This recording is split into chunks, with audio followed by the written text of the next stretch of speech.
Hello, everyone. I would just like to, as we kind of reconvene and get to our seats, share a few words about the Porter Colloquium. The James A. Porter Colloquium is the leading forum for scholars, artists, curators, and patrons of the arts in the field of African American art and visual culture. For almost 30 years, the James Porter Colloquium has remained free and open to the public.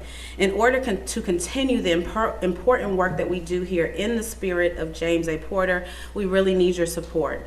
Please help us sustain the Porter Colloquium with financial donations. Contributions can be made throughout the year, and especially today, by making a donation on our Porter website or by simply writing a personal check to Porter Colloquium, Howard University. And all contributions are tax deductible. So I'll now call our moderator for the day, Dr. Delilah Scruggs, up to introduce our artist for our artist talk. Thank you.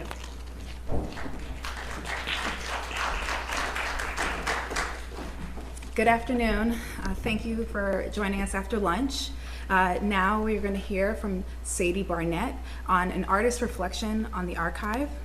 Sadie Barnette is from Oakland, California. She earned her BFA from CalArts and her MFA from the University of California at San Diego.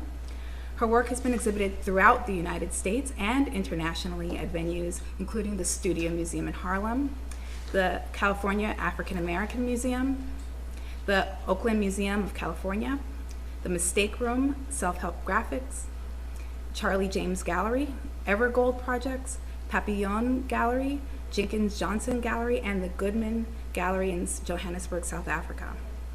She was named one of 30 Black contemporary artists under 40 that you should know by Huffington Post, and her work has been featured in several publications, including the New York Times, the Los Angeles Times, the Guardian UK, Art Forum, Artillery Magazine, Fader, and SFAQ. Her work is in permanent collections in museums such as the Perez Museum in Miami, the California African American Museum, the Studio Museum, and in 2017, Sadie Barnette will have a solo exhibition at Manetti Shrem Museum of Art at the University of California at Davis. When describing her work, Barnette says, whether working in drawing, photography, or large-scale installations, I turn my attention to the unexpected locations of identity construction. And so let us now turn our attention to Sadie Barnette. Please, come on, welcome.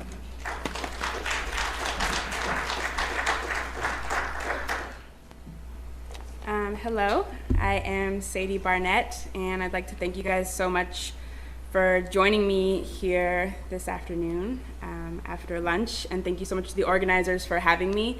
It's really an honor to be here at Howard today.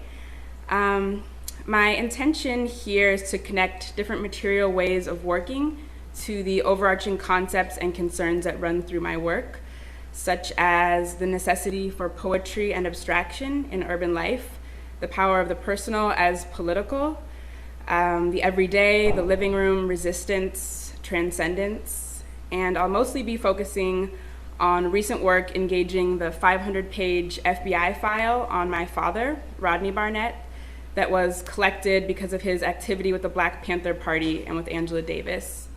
But before I begin that project, I'd like to show how the elements of the familial, the intergenerational, and the archive were running through my work even before that project. So I'll start with 3 examples of that. So this first photograph is a photograph of mine. At first it's about Malcolm X, but it's also about the object of this book itself. It embodies someone's personal, physical connection to Malcolm's ideas that you hold in your hand. And someone took the time to inscribe their name on the first page, as you can see in the top right corner. In this case, it's my mother's name.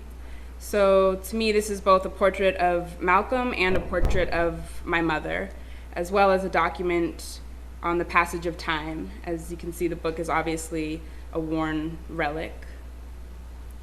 And this is from a series of drawings I was doing during my time at Studio Museum residency. It was a series based on the names and relations in my patriarchal lineage. So this is a pencil drawing using the negative space to create the text. It's about 16 by 20 inches. I am the great-great-granddaughter of Cassandra Barnette, as are literally hundreds of other women. I have to say it's really a great honor to say her name on this campus today. She was full-blooded Cherokee. She escaped from slavery, and now here I stand embodied. It's a powerful moment to say her name. This also speaks to the specificity yet expansiveness of text, which is a device that I use often in my work. And this letter, I'm not sure how much of it you can read from your view, but it's a 1972 typewritten letter from my father to his niece while he was a City College student working on Angela Davis's campaign. His voice is so earnest. I mean, he's a college student. He even talks about getting college class credit for his organizing work, and that his teacher would let him miss some classes to organize as long as he wrote a paper about the work. And he can't, at this time possibly know these moments, how significant they'll be to the arc of activism in the coming years. They're just these moments that pass between an uncle and niece. He's talking about, Angela being railroaded to the gas chamber, their fundraising efforts, and then he ends a letter by asking about how the family's doing in Compton and says that, Woody came to the family party. So really the personal and the political become one breath. This image is from my studio, so beginning to talk about this FBI project. The FBI, under the counterintelligence program, surveilled my father and probably some of your fathers as well. My dad filed a Freedom of Information request 4 years ago, almost 5 years ago now. It took about 4 years of back and forth to get the files. And we received 500 pages of COINTELPRO surveillance. Immediately we recognized how intense the surveillance was. There were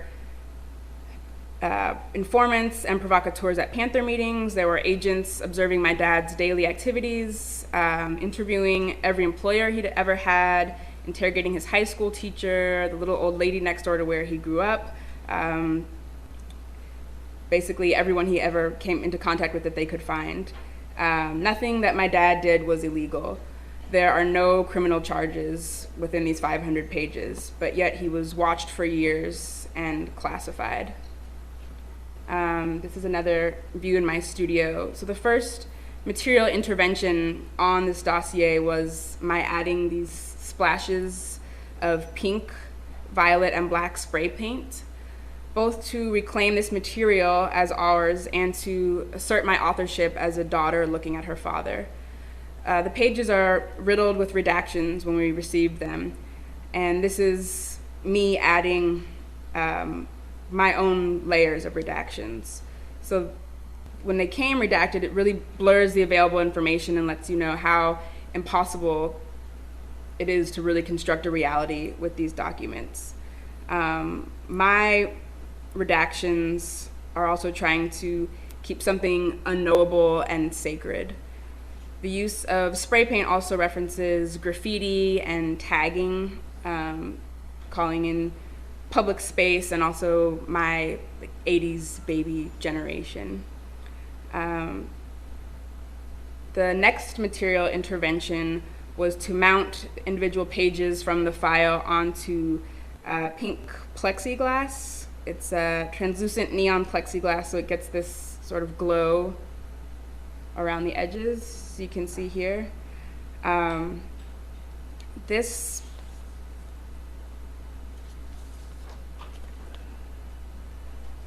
image here is from a recent show called Do Not Destroy, and you can see here where the title comes from. It's this officious stamp that reads, "Do Not Destroy, Historical Value, National Archives." I don't yet know at what date that was added to the original files, and if anyone has information or has studied COINTELPRO, I'd love to talk more with you after this. But by subverting the FBI's language and using "do not destroy" as a title, I'm really trying to put it into the voice of the people's resistance, both then and now, and saying we will not be destroyed. Despite the explicit aim of COINTELPRO, which was to dismantle, discredit, and destroy Black organizing and leadership. And you can see above and below, another material I've employed are these rhinestone gems. They're hearts, stars, diamonds, and crowns in silvers, pinks, and purples. I'll talk more about that. This page here, as you can hopefully read, is detailing my father and Angela Davis at the airport. So my dad was one of 8 members on the National Committee to Free Angela Davis, and this here is 11 days after Angela was acquitted of all charges. And there was never any charges against my dad, but they're still being observed by state agents getting on an airplane at San Francisco airport. This very short, visceral moment really haunts me with how ghostly this preserved moment is, almost in the way that a photograph would exist. And this page is talking about my dad being labeled as a terrorist and his name being placed on ADEX Category 1 list.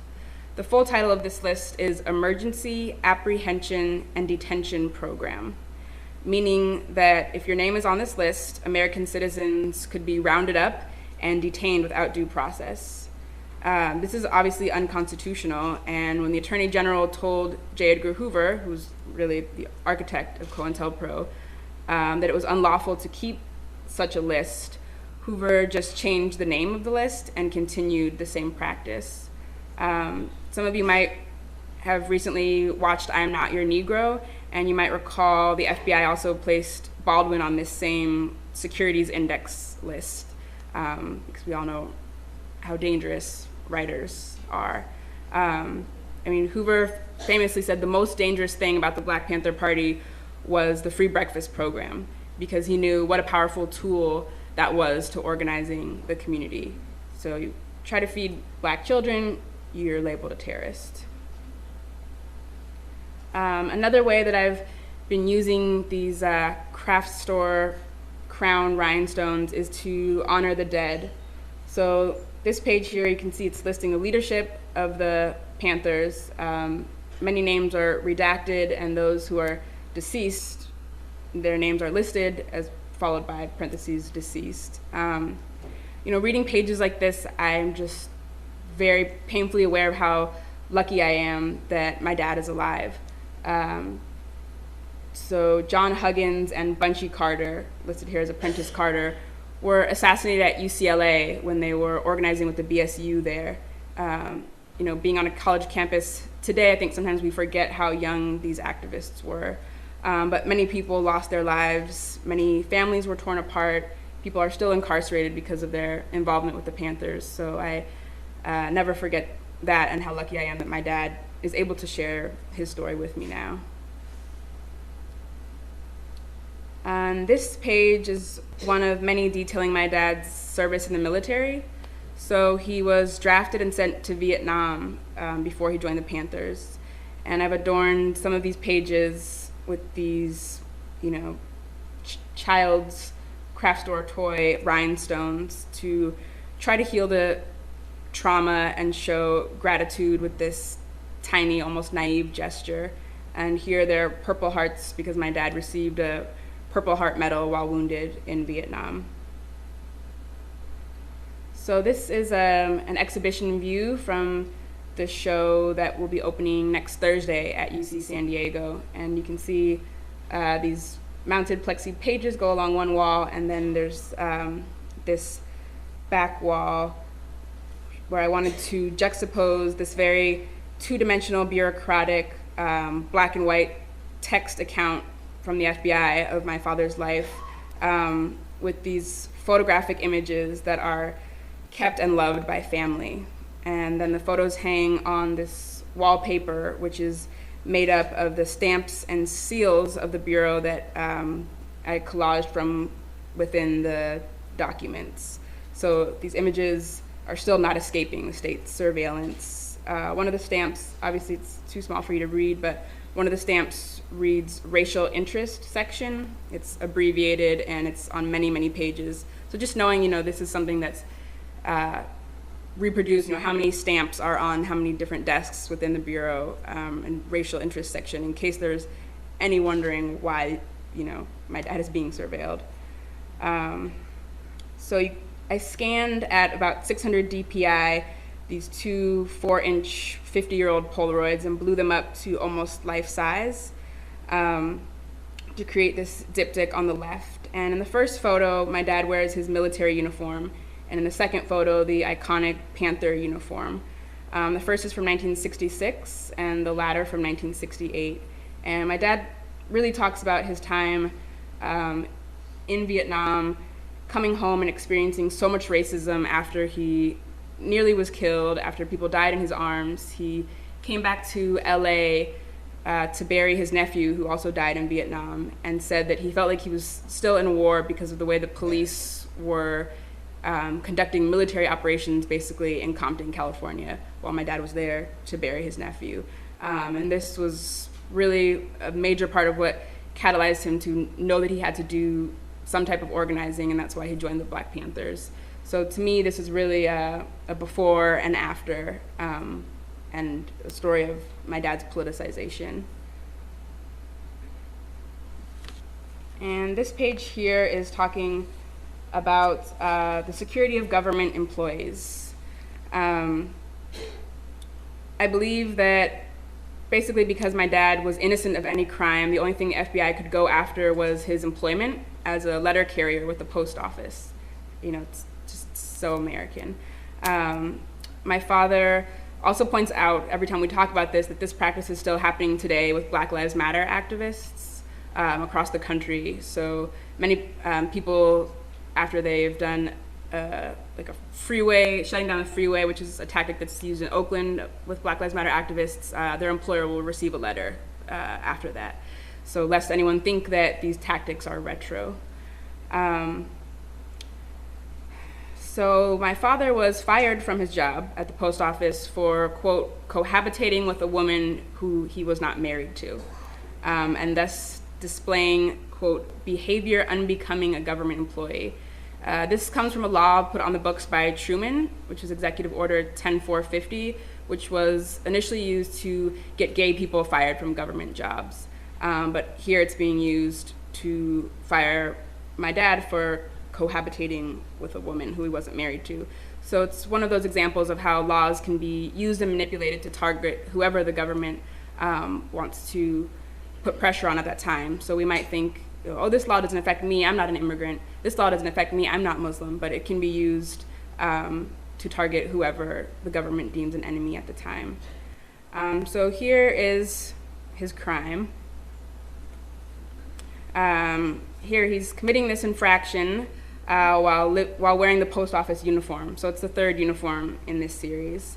There's a statement that my dad has within the pages of the file, and you can hear his spirit of resistance and wisdom, even through this like very hollowed pages of repression. So it's a statement that he gave to the post office when they fired him, and then I'm reading it in an FBI file. So I'll read it to you now. It reads, Barnette stated, "It is true that I am living with a woman I am not married to. I don't think your going through a ritual of marriage determines the quality of relationship between man and wife. We maintain all the principles of any legal marriage. I think this is a personal thing and should be left up to the judgment of the two parties concerned, in accordance with their concept of what morality is. I honestly believe that such relationship has no bad effect on anyone concerned. So in conclusion, in my eyes, we are man and wife as much as anyone else. We have one child born September 12th, 1968 at Cleveland, Ohio. He has my first two names and his mother's maiden name." But still, he was fired. So to move throughout the exhibition, going towards the left, this is the next wall. So I created this wallpaper out of this image, which I achieved by re-photographing an old family portrait or family Polaroid of my, I say baby cousin because she's younger than me in this picture, although she's older than me in reality, in this chair and with like a pink plastic game piece photographed on top of it.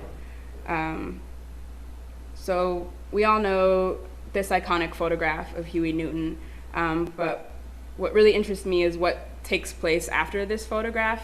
I feel like it's inevitable. There's, some kids running around and a kid wants to climb into the chair, and so I get this image. And then I've tiled it here to create this wallpaper.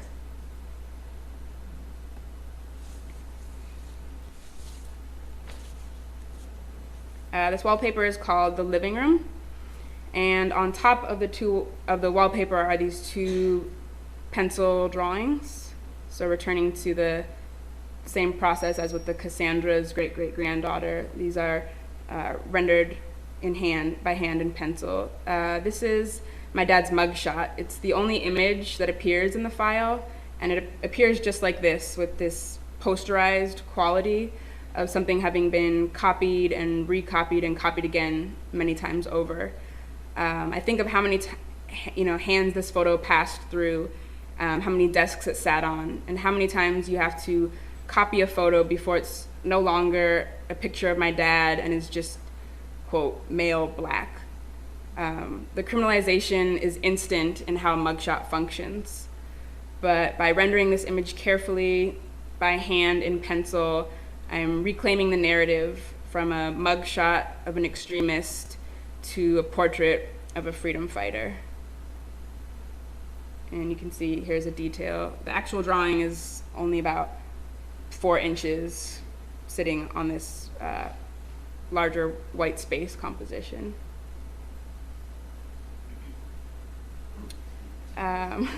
This is the second pencil drawing, which is obviously J. Edgar Hoover's signature. J. Edgar Hoover was the director of the FBI for an unparalleled 48 years, which just seems so undemocratic. This drawing, I guess, is also a portrait of sorts. And as my friend and writer Sampada Renki pointed out, it's also a forgery, which I hadn't thought about while I was making it, but of course that seems so true. And the irony of very truly yours is just irresistible. So this is how this is where I got the signature from within these files. And it's this checklist where you can check, why someone needs to be on this emergency apprehension detention list, because they're potentially these reasons. The hand, signature and the mark making is something that also really fascinates me within this dossier. And I've placed just this one tiny pink gem under his name, mostly because I think that would infuriate him.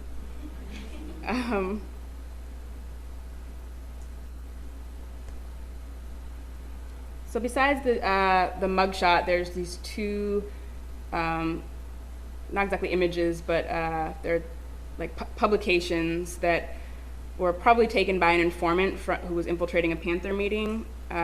There's at least 8 informants mentioned in my dad's file alone. So there's this leaflet that some of you guys might be familiar with, Black Laws for All Black People. And then there's this newspaper article that my dad wrote.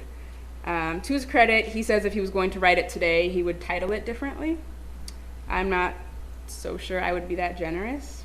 But so here, again, the FBI's dossier performs as a really precious archive of my dad's papers, although it's a very dangerous and complex one.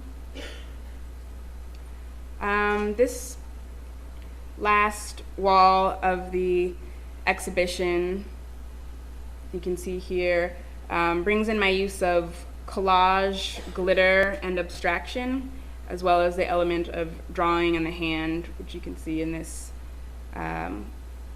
large drawing here. This is about 38 by 50 inches, and it's again just pencil. So each of these, strokes is created after 100 or so hours of layering and creating this texture.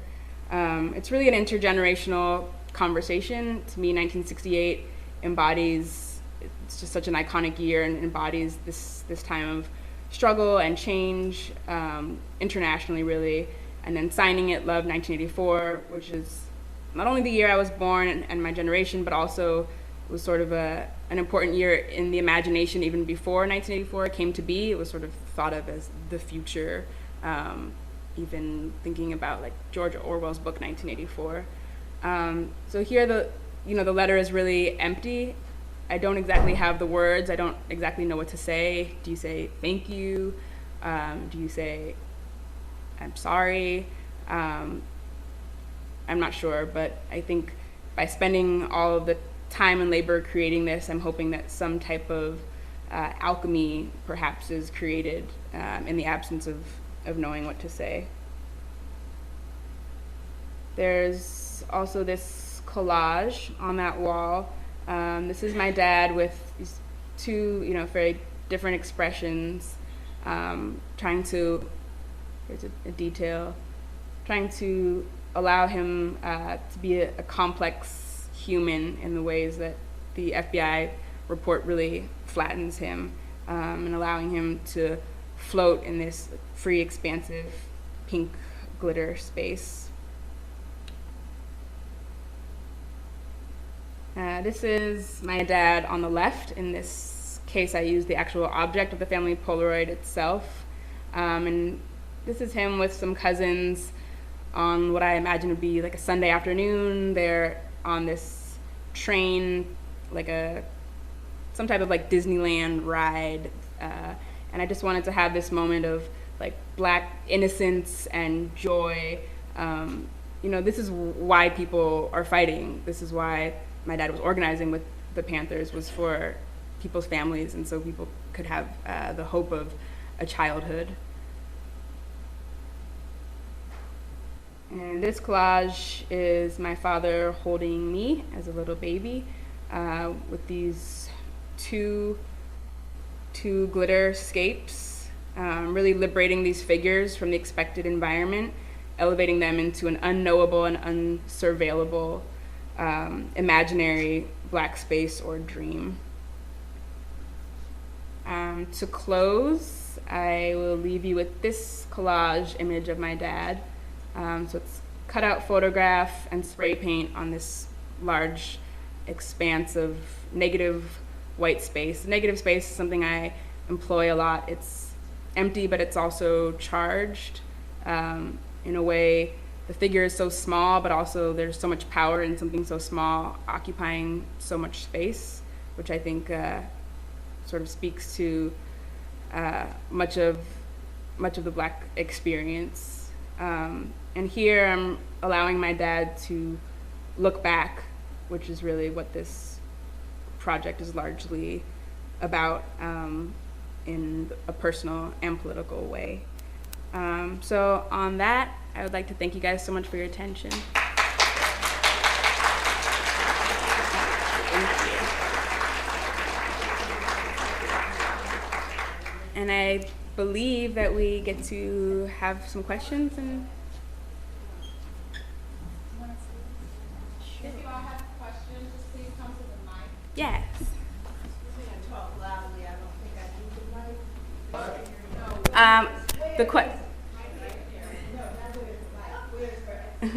mic. The question was, where is my exhibition showing? So thank you for that question.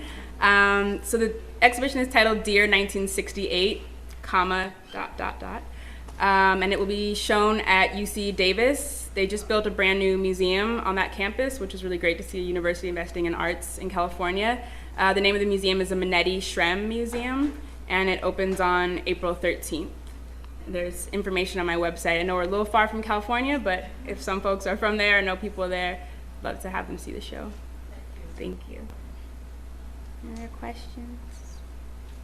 I have a couple of questions, not really fully formulated yet, but I'll shoot with the first one, and that is, when you were gathering this information you used for the body of work, did they know what you were going to be using the information for?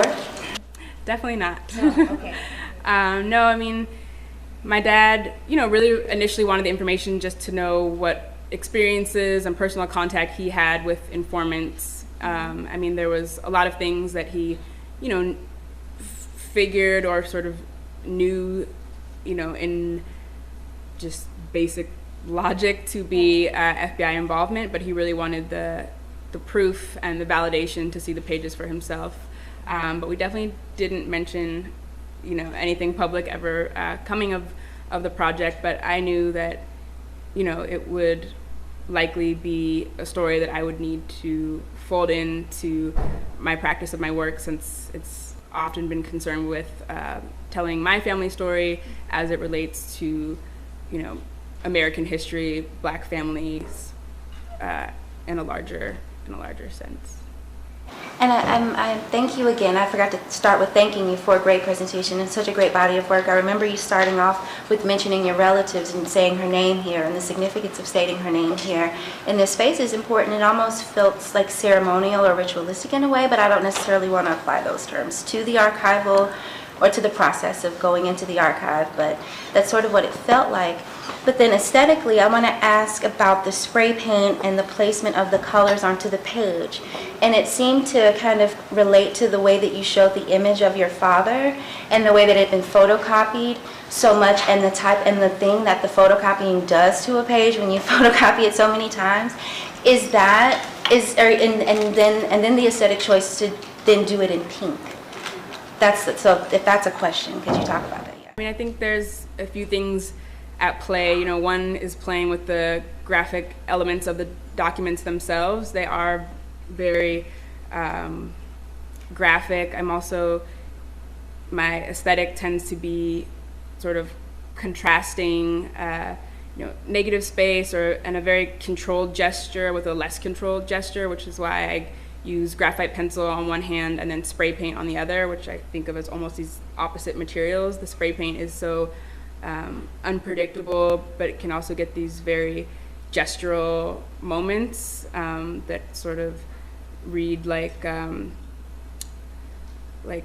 notation almost. There seems to be like another hidden language to it, which is also something I felt from the marks within the files themselves.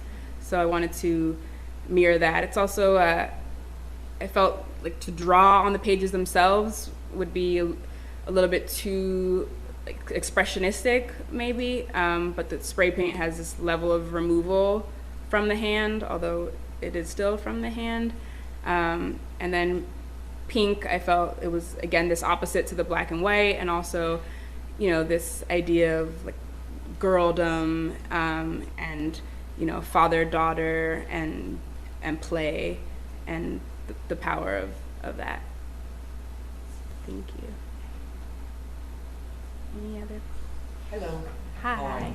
I'm Kinshasa Holman Connell. I've been trying to formulate a question because I'm just so overwhelmed by the enormous power of your work. It's extraordinary. It just really is. Thank you. Thank you. And I want to commend the organizers too for the brilliance of having your brilliant self here, because it is not often that that combination of an artist with such incredible gifts does something that's so archival. So in order not to talk for an hour, let me just try that formal question and ask you, and you've talked about it surely a bit, but well, it's really two questions, but you can make it one because you're never supposed to ask two these things. But one is, how did you navigate that space between the emotional closeness and distance? This was not a person in the movement, this was your father. And also, how do you view yourself? You're clearly an amazing artist, but do you consider yourself an archivist as well? Thank you. Thank you. Thank you for that. Yes, it was definitely a sort of, I think, me and my father, because he is very much still living and very much a part of this project and a collaborator. My mother and my father and I have all, I think, gone through many different phases of looking through the file and sort of coming inside of it and then outside of it, and getting really down to the nitty-gritty detail and trying to be rather objective, and then taking a step back and think, wow, that there's an agent following you at the airport, and just feeling so protective of my dad as this young man. So it's definitely emotional, but I also, on the personal level, just feel so lucky that my dad is alive. So I just feel grateful. A lot of people, their experience with this story looks much different. And in terms of turning it into an artwork, I think, really my intention was to sort of frame or reframe the files, the archive, not to impede upon it too much, but just to direct the sort of thinking and viewing space for the viewer. And I think that's something that often happens in my work, is more of a pairing, a cutting, a reframing, rather than a creation. So I just tried to let the source material speak for itself, and just sort of orchestrate that experience. Anything else? Thank you guys so much for having me. I really appreciate it. Thank you.